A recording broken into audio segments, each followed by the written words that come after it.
selanjutnya yaitu di sini kita, sudah ada, sedikit pertanyaan Ustadz. Jadi mengenai, tadi yaitu jangan sampai seorang muslim bermalas-malasan ya Ustadz. Karena sangat disayangkan sekali apabila bulan mulia ini waktunya banyak terbuang untuk bermalas-malasan, lalu apa yang bisa didapat gitu? Apa nantinya umat muslim akan sulit untuk menuju ke perubahan, apalagi untuk merubah umat secara keseluruhan, jika dalam dirinya saja muncul kemalasan. Lalu juga, di sini Ustadz kaitannya dengan hadis yang sangat populer sekali, yaitu tidurnya orang berpuasa adalah ibadah nih Ustadz. Nah ini dia naumus shaim ibadah. Hadis riwayat Baihaqi ya. Di sini kan, jelas hadis tersebut sering dipolitisasi oleh sebagian masyarakat sebagai pembenaran untuk sikap bermalas-malasan mereka untuk dalih, mending mending tidur saja daripada nanti batal puasanya atau daripada nanti capek akhirnya haus dan lapar dan sebagainya. Bagaimana tanggapan antum Ustadz? Silakan Ustadz. Bismillahirrahmanirrahim. Suatu pertanyaan yang luar biasa. Terima kasih atas perhatiannya. Yang pertama, modal kita adalah waktu. Kalau kita mengabaikan waktu artinya siap bunuh diri. Wah, kalau waktu kita belajar mahfuzat ya dari kelas 1, kelas 4, kelas 5, wah semuanya kaitannya dengan menggunakan waktu. Intahizil fursa, intihazul fursa, kaitannya dengan waktu-waktu itu sangat luar biasa. Apalagi sebenarnya kalau kita umur kita itu sudah terbatas. Kata Hasan Al-Basri disebutkan bahwa innama anta ayyamun ma'dudah. Anda hanyalah merupakan untaian hari-hari yang terbatas. Idza dhahabal ba'du yushiku ayyadhabal kull. Kalau pergi sebagian daripada waktu ini, maka hampir-hampir nanti akan pergi semuanya, habis. Jadi waktu itu adalah modal kita. Kalau kita tidak menggunakan waktu ini semaksimal mungkin, maka hancurlah umat ini. Maka setiap hari sesungguhnya apa yang produktif dalam diri kita itu. Tanya, apa yang kita lakukan? Betapa banyak orang-orang yang mengabaikan waktu untuk ngobrol sesuatu yang kurang manfaat. Apalagi melakukan hal-hal yang bisa mencelakakan orang lain. Untuk dirinya sendiri saja tidak manfaat, bagaimana ditambah lagi dengan mencelakakan orang lain. Itu akan menjadi minus bangkrut di akhirat kelak kalau kita banyak menyengsarakan orang lain. Itu waktu ini adalah modal utama untuk beramal. Modalnya adalah amal. Sehingga ketika seseorang kalau datang ajal mesti ingin diundurkan. Laula akhartani ila ajalin qarib. Itu ketika Allah berfirman dalam surat Al-Munafiqun, wa anfiqu mimma razaqnakum min qabli ayyatiya ahadakumul maut fayaqula rabbi laula akhartani ila ajalin qarib fa asaddaqa wa akum minas shalihin. Ini umur ketika mati mesti ingin ditambah lagi. Maka kita sebagai muslim ya, modal kita adalah waktu. Sehingga disebutkan bahwa al-waktu wal hayah. Waktu ini hidup kita. Kalau kita bermain-main dengan waktu kita, artinya mempermainkan hidup kita sendiri. Maka mudah-mudahan kita, para alumni Gontor, akan bisa membawa umat Islam di Indonesia ini khususnya tentunya untuk bagaimana menjadi manusia-manusia yang produktif. Di Gontor itu kita rasakan. Ini pengaruhnya luar biasa setelah keluar dari Gontor. Barangkali kita kalau nggak pernah di Gontor berbeda. Karena hari itu luar biasa. Dari kegiatan A, kegiatan B, semuanya manfaat. Sangat indah sekali, sangat rugi kalau kita ya mengabaikan waktu. Jadi al-waktu itu adalah al-haya. Waktu itu kehidupan. Ya mudah-mudahan kita semakin kuat. Ya. untuk mengamalkan ya kehidupan kita ini dengan menggunakan waktu untuk hal-hal yang positif. Pantas kalau Allah Subhanahu wa taala kemudian bersumpah dengan waktu, dengan wal asr, dengan wadduha, dengan walail, ya, seluruhnya sampai ke dengan wasubh dan seterusnya. Itu sebagai tanda bahwa kita wajib memperhatikan kaitan dengan waktu ini secara maksimal. Ini wallahu alam, masalah waktu adalah sangat penting sekali. Kemudian ada ungkapan yang memahami segala sesuatu itu yang positif lah. Positif. Karena Islam itu sebagai agama positif, agama yang indah, agama yang betul-betul rahmatan lil alamin. Kalau menafsirkan satu itu harus dengan ini pandangan yang positif. Memang puasa itu adalah ibadah. Diamnya juga sedang ibadah. Sedang duduknya saja itu sedang ibadah. Ya, tidurnya juga ibadah karena memang sedang puasa dia. Sudah ada niat dari sebelum subuh, istilahnya malamnya sudah niat, kemudian mulai dari fajar sampai terbit sampai terbenam matahari itu seluruhnya adalah ibadah full. Maka tidurnya juga dalam keadaan ibadah. Sehingga naumu shaim ibadatu. Disebutkan wa tasbihu wa nafasu tasbih. Nafasnya itu sedang bertasbih. Maka tidak ada amalan yang lebih hebat dari puasa. Pantas kalau Allah dalam satu hadis qudsi yang diriwayatkan Rasulullah SAW, kullu amal ibni Adam lau illa shaum fa innahu li wa ana ajibi, karena puasa ini maksimal, semuanya itu ibadah. Maka rugi kalau kita jarang berpuasa itu. Nah, ketika ada makna seperti naumu shaim ibadatun, apalagi kemudian di kantor tidur aja. Kemudian dibangunkan, ya kan naum shaim ibadah, jangan ganggu orang ibadah. Wah, manusia kalau memahami seperti itu seluruhnya, umat ini menjadi umat yang tidur, tidak pernah akan bangkit. Nah, bagaimana? Karena sedang beribadah puasa, maka dia tidurnya itu dalam ibadah. Tetapi ketika dia bekerja, kemudian tiduran di kantor, itu berkhianat terhadap pekerjaan. Tidak memegang amanah dalam segala hal. Itu kalau kita khianat seperti itu tidak pernah akan maju. Kemudian ada yang mengatakan memang daripada berbuat maksiat atau umpamanya daripada membuka YouTube, apalagi membuka TikTok yang kurang manfaat umpamanya, ya mendingan tidur. Nggak ada yang minus. Kalau istirahatnya tidur itu untuk bekal ibadah berikutnya dan untuk menjauhi daripada yang haram, daripada ngobrol, ngerasanya orang, jelekan orang, ini itu lebih baik istirahat itu. Daripada membaca yang enggak dan seterusnya, lebih baik istirahat.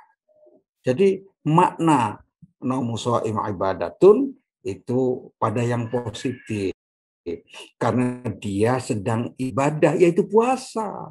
Beda, orang sholat nggak bisa tidur. Nggak bisa. Kalau tidur ya batal sholatnya. Tapi puasa, ketika puasa dia tidur untuk menghindari hal-hal yang negatif menjadi positif.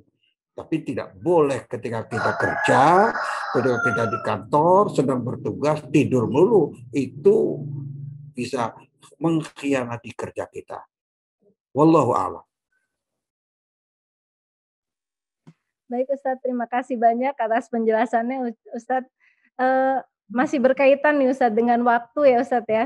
Jadi tadi tentang hadis ini, tentang bagaimana tidurnya seorang yang berpuasa, tapi mungkin tadi lebih dijelaskan lagi tentang bagaimana sebenarnya tidur ini, kegiatan tidur ini jika dia dijadikan sebagai pengalihan dari maksiat itu dibolehkan ya Ustadz ya, karena kan daripada minus gitu, daripada berkurang pahalanya.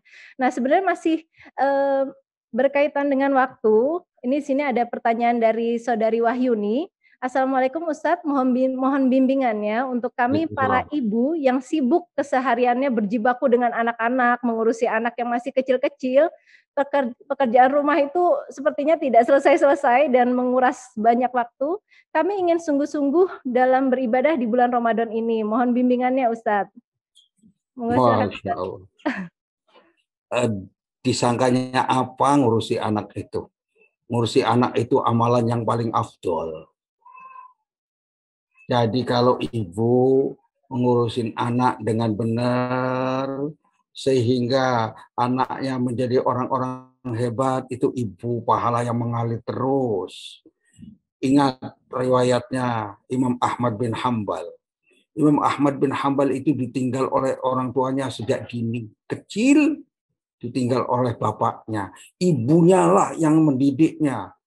Setiap subuh sudah beres, sudah dibawa ke masjid, dan seterusnya sehingga menjadi orang yang hebat. Betapa banyak orang-orang itu karena ibunya. Sangat menentukan. Dan ibu yang istilahnya mengandungnya, ibu yang menyusuinya. Kemudian kalau ditelantarkan, ya sangat merugi sekali.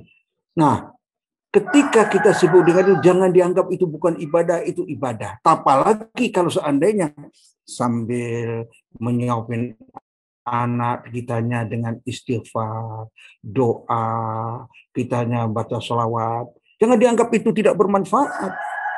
Banyak sekali waktu-waktu kita itu ketika ibu masak segala macam, itu yang masak itu kan tangan, Kak.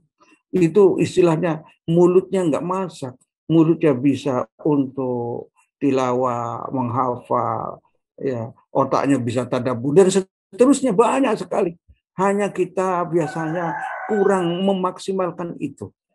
Kalau pebisnis biasanya menggunakan waktu bagaimana dalam satu waktu itu bisa menghasilkan banyak hal. Ya, karena banyak perusahaannya yang difikirkan, yang strateginya ini dan itu, sehingga dalam satu waktu itu bisa mengendalikan berbagai macam atau beberapa perusahaan. Kita pun bagaimana dalam waktu itu, dalam satu waktu semuanya bisa maksimal untuk pikirnya oke. Ya tentunya kalau bisnisnya itu ya melalui HP apa segala macam untuk mengarahkan bisnisnya itu maju ini semakin banyak ya untuk bisnisnya akan semakin banyak juga ini apa keuntungannya, artinya bahwa begini, maksimal untuk didik anak itu satu keharusan ya, al-ummu madrasatun, itu Hafidz Ibrahim ya sebagai penyair Sungai Nil, diantaranya ungkapannya adalah al-ummu madrasatun idza a'adatta sya'batul Arab. Makanya seharusnya ibu-ibu yang ada di Indonesia ini menyekolahkan putri-putrinya ke Gontor untuk menyiapkan generasi muda yang hebat-hebat. Karena akan mengerti bagaimana mendidik anak berikutnya. Nah, untuk itu maksimal untuk bisa mendidik anak, tapi juga maksimal untuk berzikir, maksimal ibadah, dan maksimal lain. Ketika anak sedang tidur, tilawatul Qur'annya bisa memegang. Ketika nggak bisa melepaskan anaknya, masih banyak ayat-ayat dan hafalan-hafalannya yang diulang-ulangi. Sehingga anaknya ketika masih menyusu juga akan mengalir dari air susunya itu ayat-ayat Al-Quran yang luar biasa. Dan itu akan meresap pada anak-anak kita. Jadi banyak sekali. Zikir masih bisa dilakukan. Banyak amalan yang bisa dilakukan walaupun sibuk. Repotnya kita ini sering sibuk dengan HP daripada ngurusin anak. Itu berbahaya, masa depannya bahaya. Dan ketika anaknya nangis, nih HP, diam. Na'udzubillah, generasi itu. Dan kita akan melihat masa depan suatu bangsa itu lihat dari pemudanya apa yang dilakukan sekarang. Na'udzubillah. Dan termasuk lihat anak-anak yang masih kecil, apa disiapkannya. Apakah menjadi generasi HP dan seterusnya atau bagaimana. Jadi insya Allah ibu-ibu ya, insya Allah ya, dengan mengurusi anak itu suatu amalan yang luar biasa. Ya, karena anak itu juga merupakan satu anugerah yang besar. Ya, innama amwalukum wa auladukum fitnah. Tapi ingat, ada ajrun azim, pahala yang besar, surga itu. Nah, kalau kita punya anak dua, dididik, diberi nama dengan baik, dididik dengan baik, ya, kemudian disiapkan menjadi soleh, itu bagi orang tuanya surga. Ajrun azim dalam Al-Quran sering dimaknai surga. Oleh sebab itu jangan mengecilkan. Nah, ketika di bulan Ramadan, banyak diri sehingga saya nggak bisa mengkhatamkan Quran karena anaknya ini masih kecil. Tidak harus khatam Quran. Bisa mendengarkanlah. Kita dengarkan Al-Quran. Kita setel di rumah itu suara Al-Quran sehingga kita betul-betul terinspirasi banyak oleh ayat-ayat Al-Quran. Satu hari bisa beberapa juz ketika dibunyikan di rumah itu Al-Quran. Untuk itu jangan khawatir ibu-ibu sekalian, walaupun kita ini sibuk dengan anak, termasuk kalau malam Ramadan itu sibuk dengan anak, sibuk dengan menyiapkan makanan ataupun untuk sahur suami dan anak-anak, jangan dianggap itu merupakan istilahnya tidak bisa mendapatkan Lailatul Qadar. Ketika kita melek dan beribadah, ibadah apalagi yang lebih penting dalam kehidupan keluarga untuk mendapatkan sakinah? Di antaranya adalah bagaimana menyiapkan segala hal untuk anaknya supaya betul-betul sakinah dalam keluarga itu. Untuk suaminya, suami untuk bagaimana menyiapkan sakinah untuk istrinya. Timbal baliknya, ya itu kalau terjadi dalam kehidupan luar biasa. Lailatul Qadar bisa dicapai dengan cara ibadah seperti itu, tidak harus dalam keadaan sholat, tapi zikrullah sambil membaca Allahumma innaka afuwun tuhibbul afwa fa'fu anni. Ibadah yang luar biasa. Wallahu a'lam. Baik, terima kasih atas penjelasannya Ustadz. Lagi-lagi nih ibu-ibu sekalian ya, hadirat sekalian, jangan sampai berkecil hati walaupun kita sebagai seorang ibu rumah tangga yang mengurusi anak setiap waktu, setiap detik, tidak selesai-selesai bahkan ya. Jadi jangan sampai berkecil hati dan menganggap hal itu bukan merupakan pahala, karena memang Allah sudah memberikan porsinya masing-masing. Mungkin sekarang kita waktunya untuk mengurusi anak-anak, kita mempersiapkan mereka sebagai generasi muda, sebagai generasi yang baik ke depan. Ini adalah kesempatan kita untuk menimbun pahala sebanyak-banyaknya dari kegiatan mengurus anak di rumah dan melayani suami serta juga mengurus keluarga ya. Lalu juga Ustadz, ada pertanyaan selanjutnya nih Ustadz. Dari saudari Feni Rahma Puspitasari Riau, bertanya, Ustadz, manakah yang lebih baik Ustadz, khususnya di bulan Ramadan ini, memperbanyak tilawatil Quran tanpa memahami serta mengamalkannya, atau membaca sedikit demi sedikit tilawah, tetapi sambil memahami dan mengamalkannya Ustadz? Mohon penjelasannya Ustadz. Ini pertanyaan luar biasa. Ketika ingin mencari yang terbaik, Bapak Ibu yang saya muliakan, kalau ada fadailul a'mal, keutamaan amal, jangan suka dipertentangkan. Jangan suka dipertentangkan. Mana yang lebih afdol antara membaca Al-Quran atau tadabbur Al-Quran. Antara menghafal Quran atau dengan kita mempelajari isinya. Seluruhnya kewajiban kita terhadap Al-Quran itu minimal 5. Interaksi kita kepada Al-Quran itu minimal 5 kewajiban kita. Mulai dari bisa membacanya dengan baik. Maka alhamdulillah, mudah-mudahan di Gontor masih tetap untuk masuk itu wajib bisa baca Al-Quran. Itu memang syarat untuk bisa belajar bahasa Arab dan seterusnya. Nah, Al-Qurannya bisa baca dengan baik. Kemudian memahaminya dengan baik. Bisa mengamalkannya dengan baik. Bisa menghafalkannya dengan baik. Mentadaburi ayat-ayat Al-Quran. Semuanya punya keutamaan tersendiri. Ketika membaca, setiap huruf satu kebajikan. Kali 10 kebajikan. Bismillahirrahmanirrahim 19 huruf. Artinya sudah mendapatkan 190 kebajikan. Ketika di bulan Ramadan menjadi berlipat ganda. Itu membacanya. Ketika kita mempelajari maknanya, ya terjemahannya, itu thalabul ilmi. Emang itu wajib. Fardu ain untuk thalabul ilmi itu.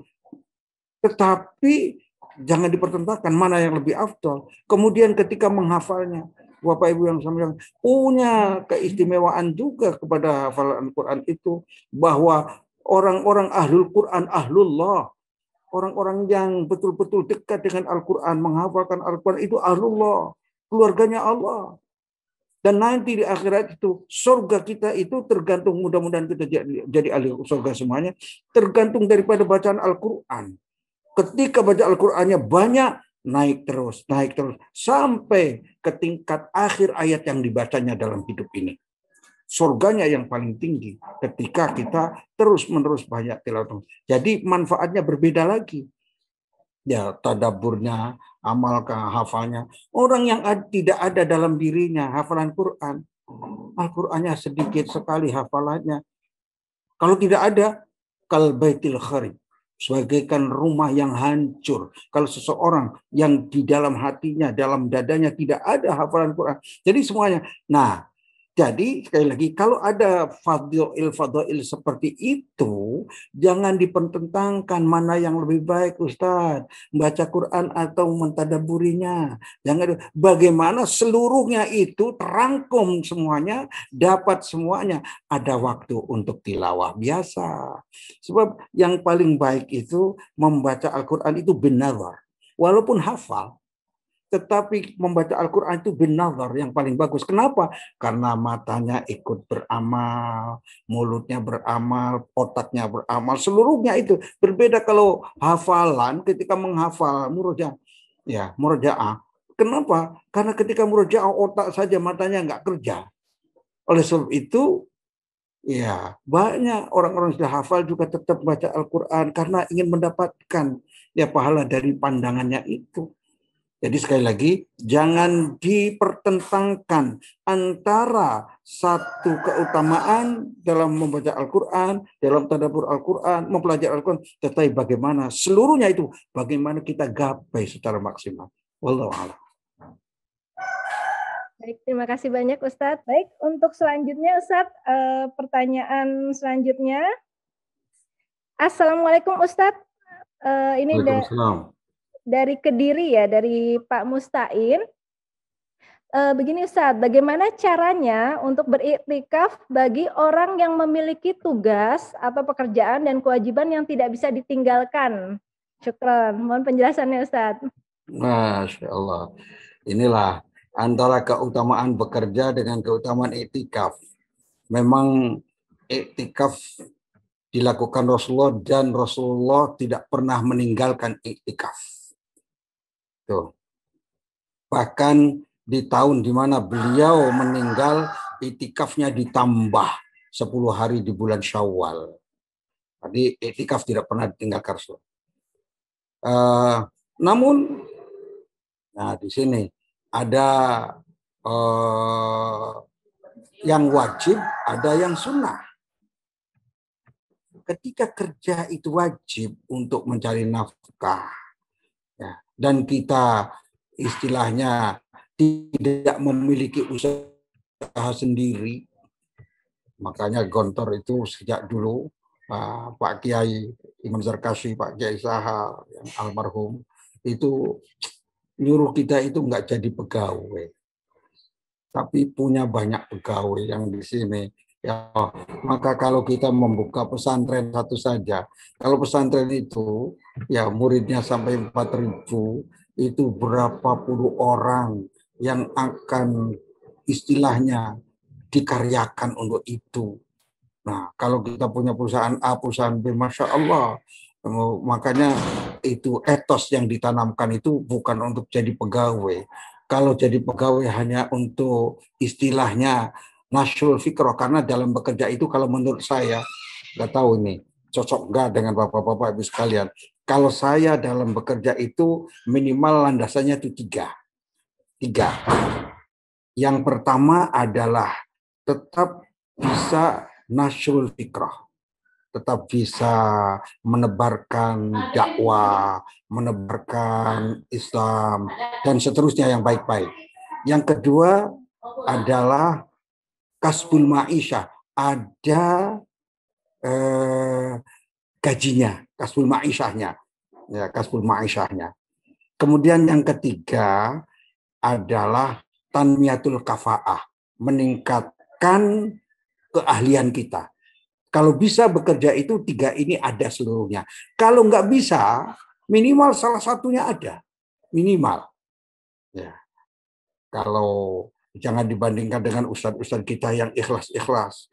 Sulit untuk menandingi kantor itu dengan keikhlasannya, Masya Allah. Ya, sebenarnya rindu dengan beliau-beliau yang ikhlas-ikhlas itu. Mudah-mudahan kita bisa tetap ya menjadi orang-orang yang ikhlas lillahi ta'ala. Itu minimal 3 itu. Ya, nasul fikrohnya. Oh, saya ke situ nggak dapat gaji, tapi ada nasul fikroh. Ya, guru-guru yang di kantor, apalagi yang mengabdi, yang beberapa tahun mengabdi, nasul fikrohnya luar biasa. Tanmiyatul kafa'ahnya luar biasa. Maka rugi kalau ada santri gontor nggak pernah mengabdi, itu rugi. Karena di situ digembleng betul ketika kita mengajar di kantor itu. Karena tetapi tadi 3 hal tadi, antara nasul fikroh, tanmiyatul kafa'ah, kasbul ma'isyah, seluruhnya kalau ada seluruhnya bagus. Tapi minimal 1 lah ketika bekerja sesuatu itu ada. Nah, ketika kita bekerja, Bapak Ibu yang saya muliakan, ada kewajiban kalau jadi pegawai. Ketika iktikaf itu adalah suatu kesunahan, bagaimana kita sudah mempelajari itu menerapkan ilmu yang di kelas 3 atau kelas 4 itu. Ya, kelas 3 itu kaitannya dengan usul fikih, qawaid usuliyah itu, bahwa ya mala yudraku kulluhu lillah yutrakulluh. Sesuatu yang tidak bisa kita gapai semuanya 10 hari full, tidak kita tinggalkan. Walaupun masih iktikafnya iktikaf kalong. Ketika jam 1 datang sampai subuh, tapi setelah itu biasa bekerja dan seterusnya. Masih ada waktu-waktu untuk itu. Tetapi yang wajib jangan dikalahkan sama yang sunnah. Yang wajib jangan dikalahkan pada yang sunnah. Ukhuwah itu wajib. Nah, hati-hati itu. Ukhuwah itu adalah wajib. Kalau masalah-masalah khilafiyah, masalah kaitannya dengan ya usoli apa segala macam, itu masalah-masalah yang bukan wajib, maka menjaga ukhuwah itu satu keharusan. Jangan masalah-masalah khilafiyah, masalah-masalah yang ringan-ringan yang membuat kita porak-poranda harus kita tinggalkan. Wallahu a'lam. Baik, Masya Allah. Terima kasih sekali Ustadz Satori atas penjelasannya. Sungguh sangat bermanfaat dan sangat membuka mata dan telinga kita dan juga hati kita sebagai seorang muslim, bagaimana lagi-lagi waktu ya Ustadz ya. Lebih banyak tadi itu yang kita singgung adalah waktu, memanfaatkan waktu di bulan suci Ramadan, jangan disia-siakan.